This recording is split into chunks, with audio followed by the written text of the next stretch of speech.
Paraquat గడ్డి మందుతో రైతులతో పాటు ఇతరులు కూడా చనిపోతున్నారు. క్షణికావేశంలో ఆత్మహత్య చేసుకునేవారు ఈ గడ్డి మందును తీసుకోవడంతో వెంటనే చనిపోతున్నారు. అయితే ఈ పారాక్వాట్ ను నిషేధించాలని డిమాండ్ చేస్తున్నాయి డాక్టర్స్ అసోసియేషన్స్.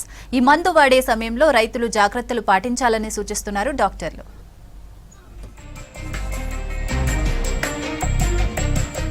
విరుగుడే లేని పారాక్వాట్ గడ్డి మందు రాష్ట్రంలో ఏటా 5,000 మందిని బలిగొంటోంది.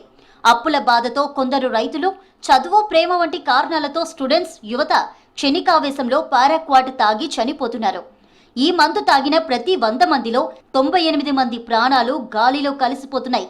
వెంటనే బాధితులను ఆసుపత్రులకు తరలించినా బతకడం లేదు. ఈ పారాక్వాట్ ను పంట చేన్లలో గడ్డిని నాశనం చేయడానికి వాడుతారు. క్షణాల్లో గడ్డిని మార్చేసే శక్తి దీనికుంటుంది. కానీ క్షణికావేశంలో ఈ మందు తాగినా, పిచికారీ చేసేటప్పుడు ఏమరపాటుగా ఉన్నా నేరుగా శరీరంలోని కీలక అవయాలపై అటాక్ చేస్తుంది.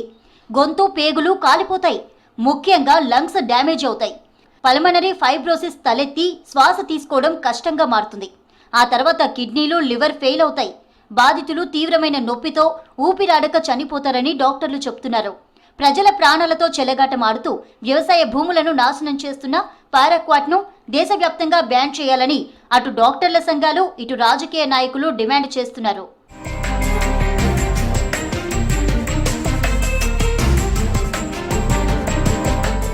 రాష్ట్రంలోని ఒక్కో జిల్లాలో ఏటా 200 పారాక్వాట్ కేసులు నమోదవుతున్నాయని అంచనా.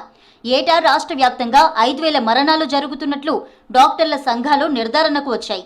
జిల్లాల్లోని గవర్నమెంట్ జనరల్ హాస్పిటల్స్ కు ఏటా 50 వరకు కేసులు, హైదరాబాద్లోని గాంధీ ఉస్మానియా హాస్పిటళ్ల మార్చురీలకు ఏటా 150 చొప్పున పారాక్వాట్ డెడ్ బాడీలు వస్తున్నాయని తెలుస్తోంది. నిమ్స్ లో 2022 నుంచి 2024 ఏప్రిల్ వరకు ఏడాదిన్నర వ్యవధిలోనే 253 కేసులు వచ్చాయి. ఈ మందు తాగుతున్న వారిలో 20 నుంచి 30 ఏళ్ల లోపు యువతే ఎక్కువగా ఉంటున్నారు. రైతులు 36.3% ఉంటే స్టూడెంట్స్ 46.2% ఉంటున్నారు. నిమ్స్లో చేరిన వారిలో 96% మందికి కిడ్నీలు, 85% మందికి లంగ్స్ డ్యామేజ్ అయ్యాయి. హాస్పిటల్లో మరణాల రేటు ఏకంగా 86%గా నమోదైంది. ప్రైవేటు హాస్పిటల్స్ లెక్కలు తీస్తే ఈ మరణాల సంఖ్య ఎక్కువే ఉండొచ్చని డాక్టర్లు అభిప్రాయపడుతున్నారు. ఈ మందు తాగితేనే కాదు, పొలాల్లో స్ప్రే చేసేటప్పుడు కనీస జాగ్రత్తలు తీసుకోకపోయినా ప్రాణాలకే ప్రమాదం ఉంటుందని డాక్టర్లు హెచ్చరిస్తున్నారు.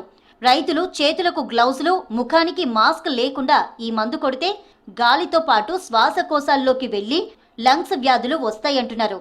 చర్మంపై పడితే తీవ్రమైన అలర్జీలు వస్తాయి. ఇక కలుపు మొక్కలు చనిపోవడానికి ఈ మందును ఎడాపెడా కొట్టడంతో వ్యవసాయ భూముల్లో నేల సారం పూర్తిగా దెబ్బతింటోంది. మట్టిలో ఉండే వానపాములు, మేలు చేసే సూక్ష్మజీవులు చనిపోయి భూమి నిర్జీవంగా మారుతోందని నిపుణులు ఆందోళన వ్యక్తం చేస్తున్నారు.